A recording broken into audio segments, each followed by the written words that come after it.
da MP retornar, né? Porque com a questão da Covid, como a gente está com um problema, a pandemia está no pico, né? Agora vocês devem ter visto o noticiário hoje, que estabilizou-se um pouco, mas o governo está preocupado com a reedição da MP por causa dos empregos, né? Tem havido muitas demissões, e aí, para dar um fôlego para os empresários, é que a MP tem a 927 e a 936, né, que são as MPs que falaram da redução salarial e da suspensão do contrato de trabalho.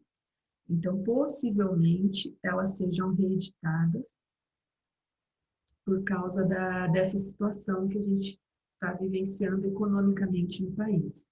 Então, a gente vai comentar um pouco dessas MPs. Hoje eu queria falar com vocês da lei de terceirização, que eu não tinha falado, eu vou colocar depois lá no portal, não deu tempo ainda. De repente, na hora do intervalo, eu já coloco, tá? Mas essa lei da terceirização, que a gente comentou, que a terceirização é permitida em todos os níveis, eu comentei com vocês que tivemos a, a decisão do STF, né, considerando listas todas as terceirizações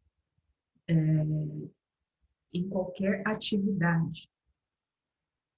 Então, elas, assim, se proliferaram desde essa decisão em 2019, elas se alargaram no país, né? E muitos alunos confundem a terceirização com a pejotização. Então, esse cuidado que vocês devem ter, tá? Aluno meu não erra isso. Pejotização é a empresa exigir que você abra uma PJ para te contratar, como, por exemplo, as MEIs. Nós tivemos no Brasil, recentemente, uma proliferação desde a reforma trabalhista, que começou a vigorar 10/11/17. A CLT permite, no 442, a contratação via CLT ou como autônomo. Então, isso permite que a empresa contrate via pessoa jurídica. Então, nós tivemos muitas aberturas de MEIs, né? Porque a MEI é a que sai mais barato, tanto para o trabalhador, como para o empregador, se ele for arcar com custo, né? Salvo engano, é 5% de cada da remuneração. Mas terceirização é algo diferente. Na terceirização, nós temos uma triangularização das relações jurídicas. Numa ponta você vai ter o tomador, na outra o trabalhador e na outra a pessoa jurídica prestadora de serviço. Aí nós temos um contrato de trabalho entre o prestador, entre o trabalhador e a prestadora de serviços, e um contrato de terceirização entre a empresa terceirizada, que é um contrato de natureza civil, e o tomador de serviços. Então, o tomador paga tantos R$ 1.000 para não ter que se preocupar com encargos trabalhistas, né? Vira para a terceirizada e diz, olha, labor do trabalho temporário, eu preciso que você me arrume 50 empregados para o setor de almoxarifado e vamos fazer um contrato, eu te pago mensal por isso. Isso é terceirização, tá?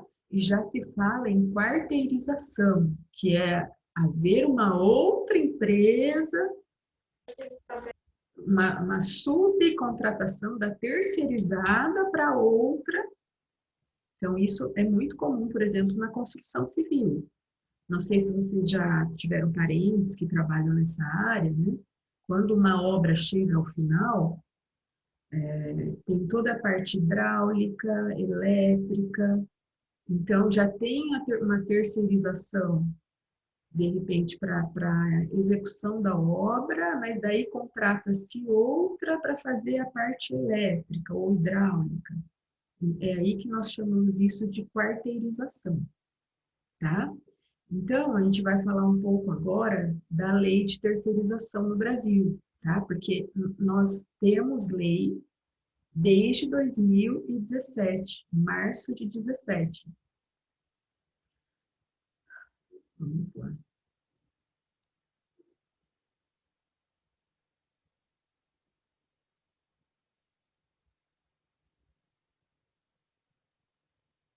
Deixa eu só ligar o ar-condicionado, gente, que tá bem quente aqui. Só um minuto.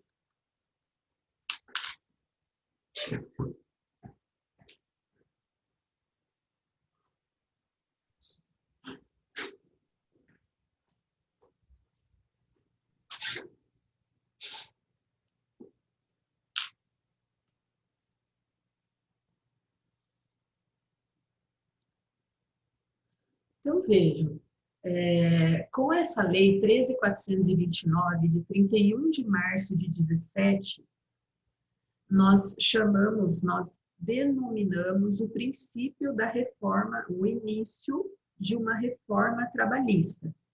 Tá? Então, foi com ela, com o advento dela, é que o presidente Michel Temer, governo, né, anterior, foi no governo dele, que iniciou-se a reforma trabalhista, tal qual a gente teve, que culminou com a Lei 13.467 de 17, que é a lei da reforma, efetivamente falando, tá?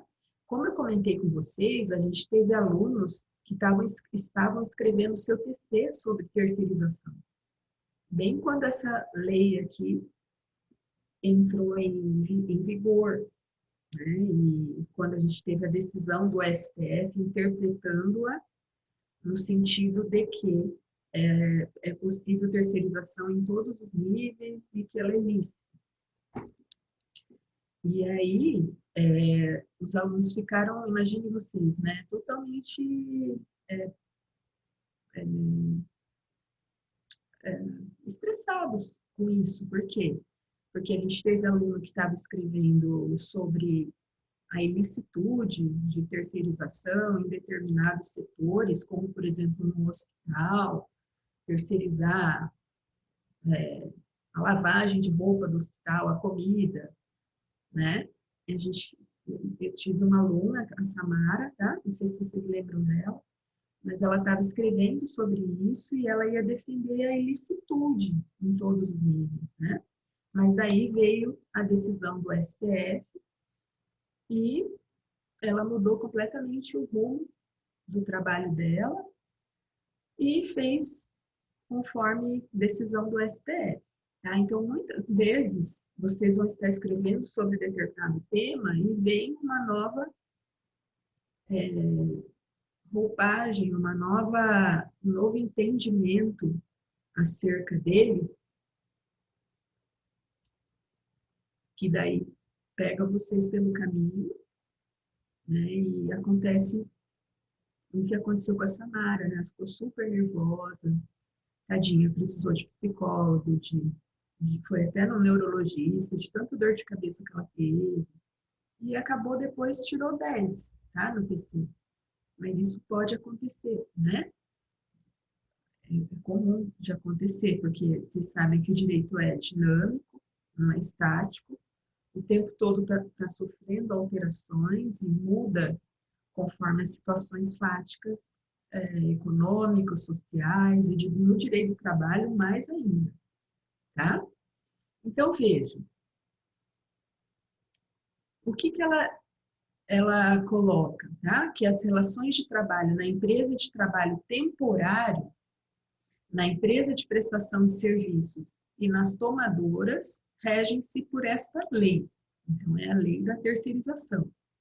Trabalho temporário é aquele prestado por pessoa física contratada para uma empresa de trabalho temporário que coloca à disposição de uma empresa tomadora para atender à necessidade de substituição transitória de pessoal permanente ou à demanda complementar de serviços, Então, aqui, vejam, queridos, caso típico das exposições, né? Na exposição, não compensa a Sociedade Rural do Paraná contratar diretamente trabalhadores, né? Ela vai fazer o quê? Um contrato de terceirização e ela pede, né, tantos trabalhadores para a empresa terceirizada para atender a uma situação transitória de pessoal. Mas pode ser que a gente não tenha essa necessidade só transitória.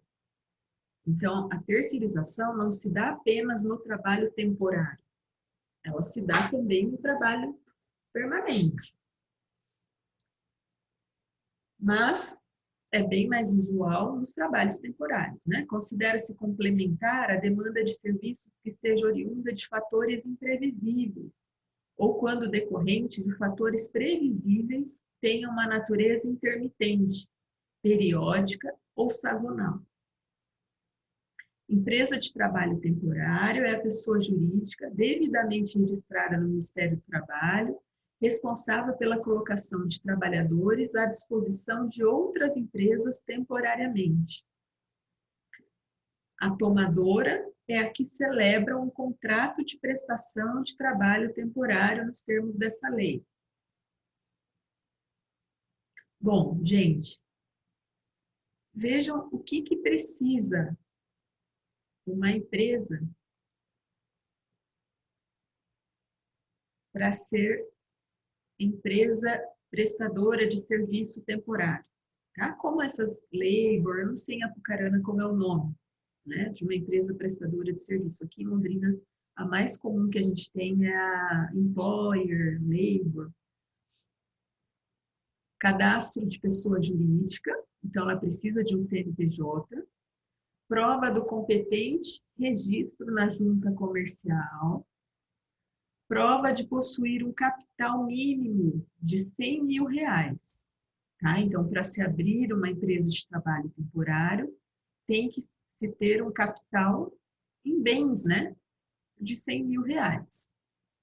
Só que vocês têm que ver que a realidade é muito diferente, né? Muitas vezes vocês vão ver empresa de trabalho temporário que é num escritóriozinho, no centro de Apucarana, numa sobreloja, ou seja, apenas mascarou esse capital aqui e, na verdade, não tem patrimônio. Comum isso no Brasil, né? Comum.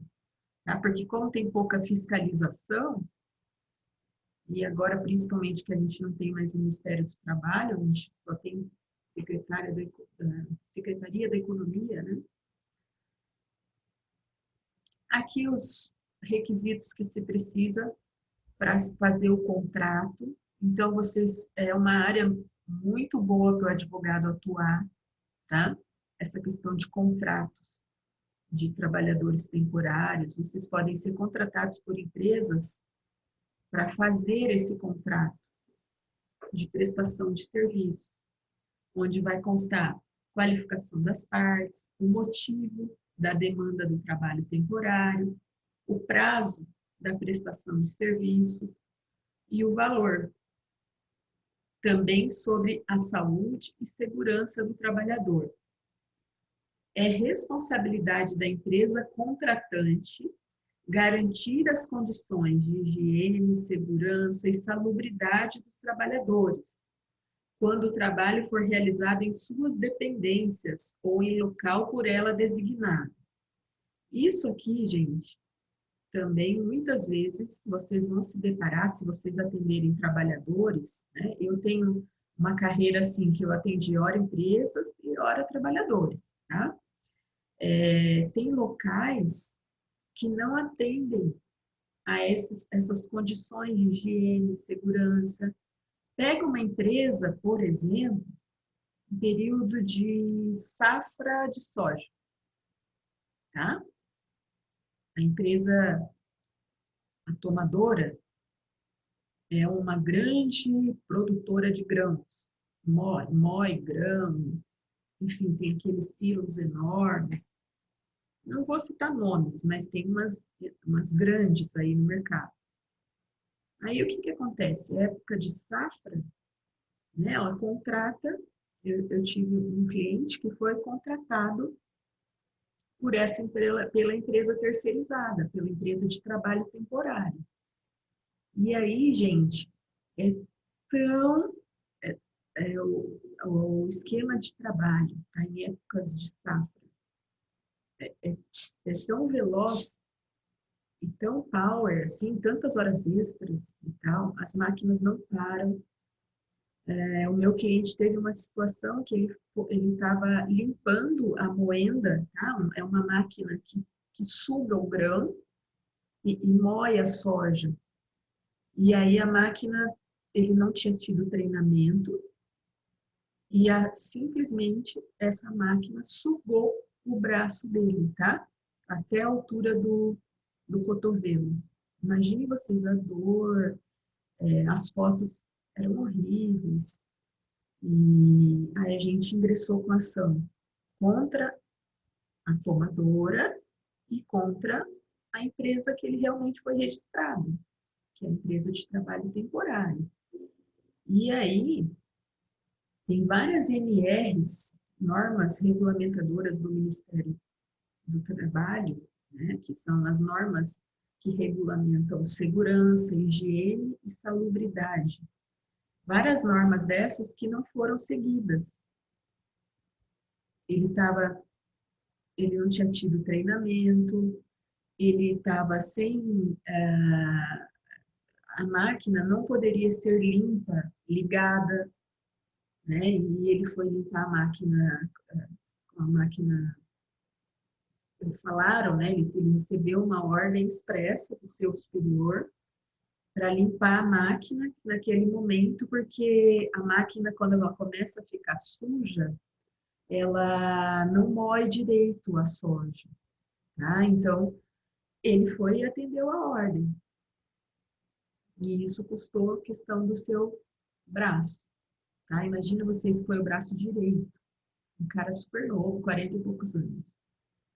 Então, isso aqui, muitas vezes, não é observado pelas empresas de trabalho temporário, tá? A partir de 2017, essa vige, né, 31 de março de 17, elas são obrigadas, as tomadoras, a garantir a segurança, higiene e salubridade. A contratante estenderá ao trabalhador da empresa de trabalho temporário o mesmo atendimento médico, ambulatorial e de refeição destinado aos seus empregados, existente nas dependências da contratante ou por ela designado, né? Então, isso aqui também nós não tínhamos antes, melhorou muito. Quando aconteceu isso com o meu cliente, nós não tínhamos essa norma para invocar, certo? Tanto que demoraram no socorro com ele, foi aquele caos, né? Não tinha médico na hora do trabalho na empresa. O contrato de trabalho temporário pode versar sobre o desenvolvimento de atividade meio e atividades fins a serem executadas na empresa tomadora de serviços. Então, qualquer ramo da empresa tomadora, não existe vínculo de emprego entre ela e trabalhadores contratados por empresas de trabalho temporário. Vejam bem, queridos, vocês já estudaram a parte principiológica da nossa matéria, lá no comecinho a gente estudou um princípio, quem lembra o nome? Princípio que o que importa é o contrato realidade. Princípio da primazia da realidade sobre a forma. Então, veja, esse artigo 10 fica relativizado pela aplicação principiológica da primazia da realidade. Tá? Não existe vínculo, professor, é uma presunção absoluta, ele encerra a presunção iure et iure. Não, iuris tanto. Iuris tanto quer dizer o quê? Que admite prova em contrário. Então, se vocês tiverem um cliente, né, que vira para vocês e diz, olha, doutor, lá eu obedeci às ordens do tomador, o chefe da tomadora, tudo que eles mandavam eu fazia, não tinha chefe da empresa temporária, entendeu? Aí você pode postular o vínculo em face da tomadora. Ah, professora, qual é a vantagem? A vantagem é a seguinte, quando você pede o vínculo em face da tomadora, a responsabilidade não é subsidiária, como um contrato de terceirização.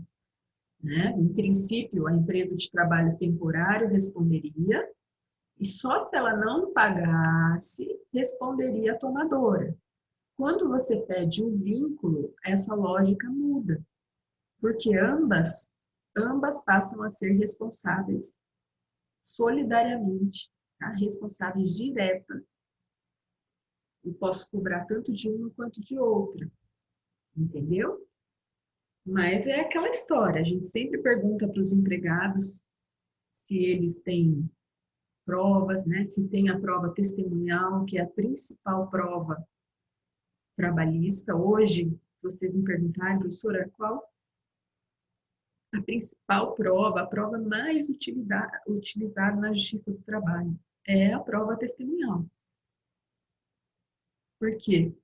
Muitas vezes, o documento encerra ele mascara todo o contrato realidade. Isso é comum com cartões de ponto, carteira de trabalho. Muitas vezes está escrito lá uma coisa, mas a realidade é outra. E a gente só vai conseguir comprovar isso por meio de testemunhas. Certo?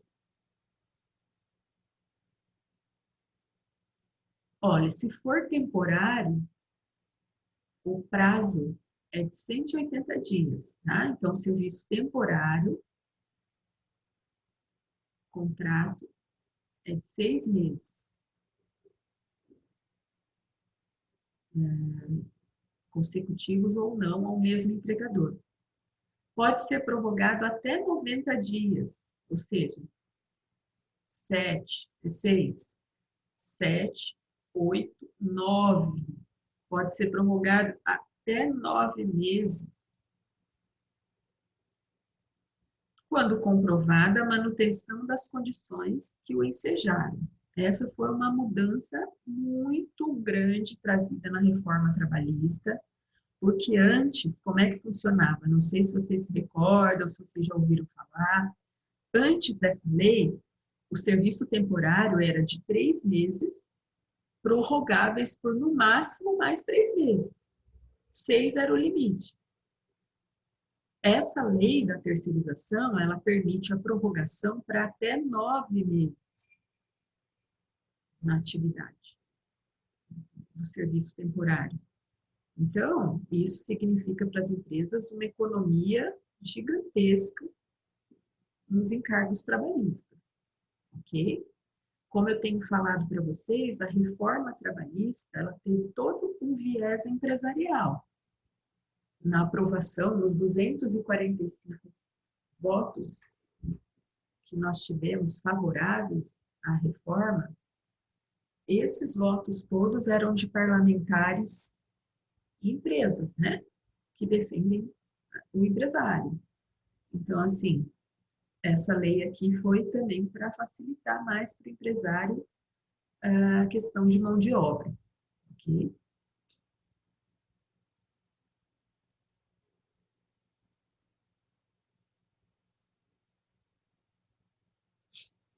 O trabalhador temporário que cumprir o período estipulado nos parágrafos 1º e 2º, ou seja, 6 meses ou 9 meses,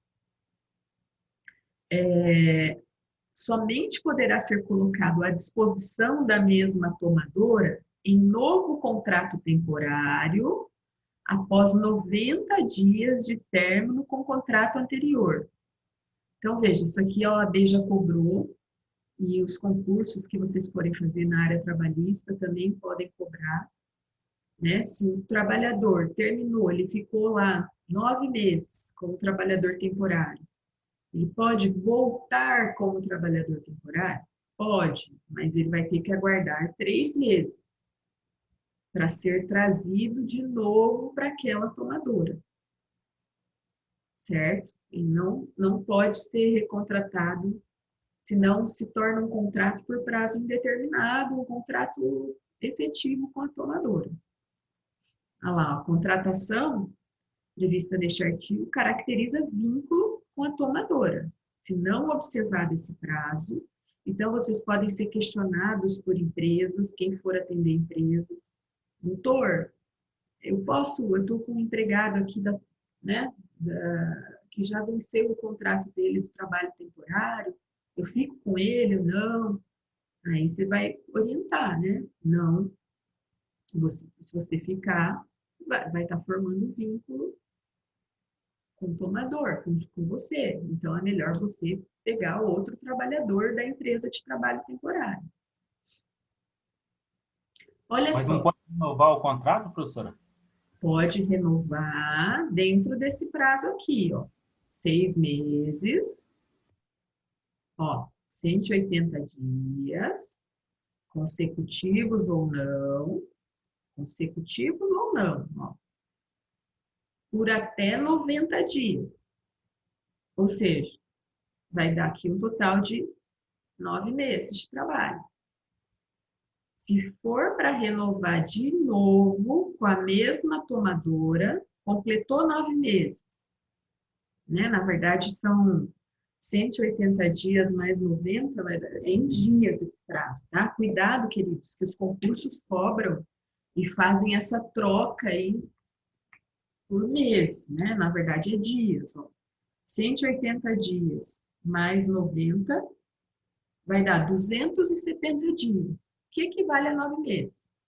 Então, o trabalhador completou isso no mesmo tomador, aí ele não vai poder continuar. Vamos pensar ali, vamos pegar uma empresa exemplo, a Nortox. Precisa de trabalhador terceirizado, temporário, né?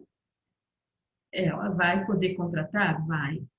Mas quando o sujeito completar lá esse período todo, ela vai ter que daí dispensá-lo sob pena de dar o vínculo com ela, sob pena de dar o vínculo a ela. Se ela não aguardar 90 dias, que é 3 meses, né? 90 dias equivalem, para vocês pensarem em questão de meses, 90 dias para recontratá-lo pela empresa de temporário, se ela continuar com ele, a partir do dia seguinte,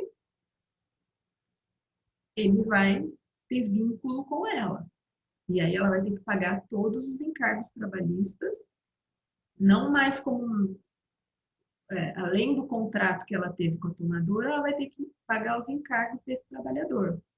Então, é muito comum as empresas questionarem vocês com relação a isso, tá? Tem empresa que vai ligar, doutor, eu posso continuar? Esse trabalhador é muito bom, já está com a gente, já aprendeu, já pegou o jeito da máquina, não sei o quê. Aí você vai dizer, ele é temporário? Temporário, máximo 9 meses, que é 270 dias. Então, se não der esses 3 meses, 90 dias de pausa, vai dar o vinho, ok? Se observado o prazo normal, vejam lá, qual é a responsabilidade da tomadora? Ela é subsidiariamente responsável. Então, como ela tem aquele contrato que eu falei para vocês, na ponta do vértice, lá, pensem num triângulo, ela tem um contrato de prestação de serviço de natureza civil com a prestadora. Então, ela só vai responder em juízo se a prestadora não pagar, desde que ela observe direitinho a questão do prazo. ficar com esse trabalhador por 6 meses ou no máximo 9 e não continuar com ele diretamente, passado esse período, esperar 3 meses para recontratar, ok?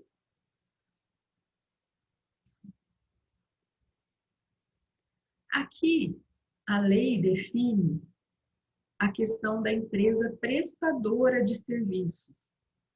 Por quê? A gente estava falando até agora do temporário, mas podem ser terceirizados os serviços de forma definitiva, tá? Por exemplo, a FAP pode resolver, um exemplo que eu estou dando, tá? A FAP pode resolver que vai contratar professor só por empresa terceirizada. Um exemplo. Ah, professora, mas é a atividade fim da FAP a educação. Ah, mas a lei permite. A lei permite. Tanto que a Unifil fez isso. Sabia? A Unifil não está contratando por empresa interposta. Ela pediu para abrir MEI. Os professores abrirem MEI. Porém, o que vocês têm que observar? Tá? O que vocês têm que observar nessas terceirizações na atividade fim? A Maria, o João, já trabalhavam para essa empresa registrada? Trabalhavam. No dia seguinte, passaram a trabalhar por outra empresa, ou por pejotização, pela MEI. Existe um princípio que a gente estudou lá atrás, que é o princípio da proteção, desmembrado na norma mais favorável. Então, aí existe uma fraude. Se é retirada a condição mais benéfica do trabalhador, para no dia seguinte ele trabalhar como autônomo, o juiz vai declarar o quê? Artigo 9º da CLT, a nulidade dessa contratação, tá bom? Então, é isso que vocês têm que ter cuidado. Quando receber um cliente que vem com essa história, ah, doutor, eu estou trabalhando, eu trabalhava de registro, agora eu estou trabalhando por outra empresa. Aí você fala, opa, espera lá. Queridos, eu estou com 1 minutinho e 30, tá? Mas eu já volto. Aí eu volto. Então, vocês têm que fazer essa investigação. Por isso que é muito importante a entrevista do advogado trabalhista. Ele tem que perquirir isso. Uma coisa é se a empresa pega um trabalhador novo e o contrata aqui pela prestadora. Tá? O HU, para vocês terem uma ideia de Londrina, está contratando enfermeiros. Enfermeiros não faz mais concurso. Só está fazendo por prestação de serviço, por empresa interposta. Então, assim, isso já está chegando no nível do serviço público, ainda não chegou no judiciário, tá? O judiciário só está contratando atividade meio, vigilância, limpeza, por empresa interposta. Agora, já chegou no estado do Paraná, né? Ou seja, no município, no estado, no Poder Judiciário ainda não chegou, mas a hora que chegar, aí esses concursos, né? Vocês vão ver que os concursos vão cair por terra, porque daí vai contratar analista técnico via empresa prestadora de serviço, certo?